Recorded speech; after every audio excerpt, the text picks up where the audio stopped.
तुम्हारी जीभ इतनी बिगड़ चुकी है, तुम्हें घर का अच्छा नहीं लगता, सड़ा सड़ाया बासा कुसा, और तुम्हें बाजार का बहुत अच्छा लगता है, तो यही आपको बूढ़ा कर देगा। मैं युवा हूँ, मेरे शरीर में, मेरी बॉडी में बहुत ज़्यादा मूवमेंट है, इसलिए क्योंकि मैं बाजार का कुछ नहीं खाता, कोई मतलब ही नहीं है। अब क्या, पहले से भी नहीं, आदत में नहीं है। मैं बड़ा बड़भागी आदमी हूँ कि मैंने अपनी लाइफ में कभी होटल पर खाना नहीं खाया, कभी अब अन्न खाता तब की भी बात कर रहा हूँ। मैं सफर में 4-4 दिन रहा हूँ, बड़ाई नहीं कर रहा हूँ, अपने भाग्य की सराहना कर रहा हूँ। आप जिस हिसाब से अपने आप को बदलें वैसे आप बदल सकते हैं। जिंदगी की एक लंबी पारी आपको खेलनी है तो पद्म पुराण कहता है कि अपने आप का परिवर्तन कीजिए, बाजारू चीजों से परहेज कीजिए।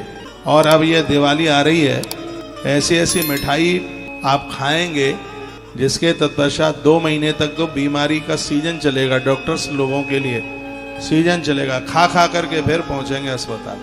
उसमें इतने केमिकल, इतनी मिठाई दिवाली पर बनती है, पूरे हिंदुस्तान में इतना दूध ही नहीं होता, तो खोआ बनेगा कहां से? हो 5 रुपए का केमिकल, 5 रुपए का केमिकल 1.5 किलो दूध बना के तैयार कर रहा है।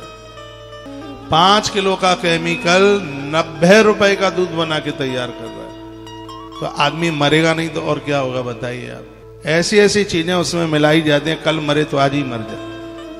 और धड़ल्ले से हो रहा है, सैंपल भरे जाते हैं, वो भी 10,000 रुपया लेके चले जाते हैं सैंपल भरने वाले। ऐसा हो रहा है। गौशालाओं से दूध लाइए, अपने घर पर खोआ बनाइए और उससे मिठाई निर्मित करें। खोआ नहीं मिलता तो आटे की बहुत मिठाइयां बनती हैं, खुरमी बनाइए। बनाना ना आता हो तो फॉर्मूला मुझसे पूछ लेना।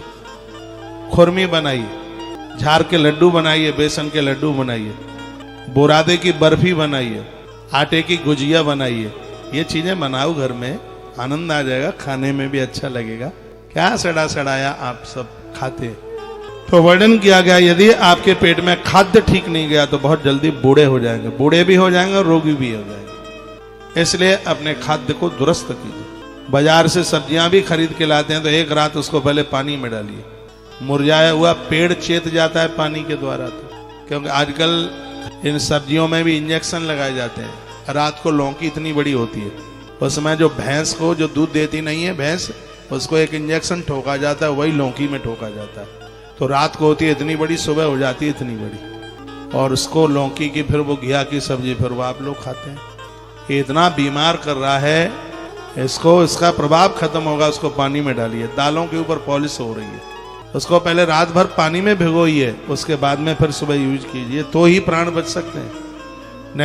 नहीं तो इस मिलावटी बाजार में जीवन खत्म होने वाला है, बचेगा कुछ भी नहीं। इतना पैसा जा रहा है।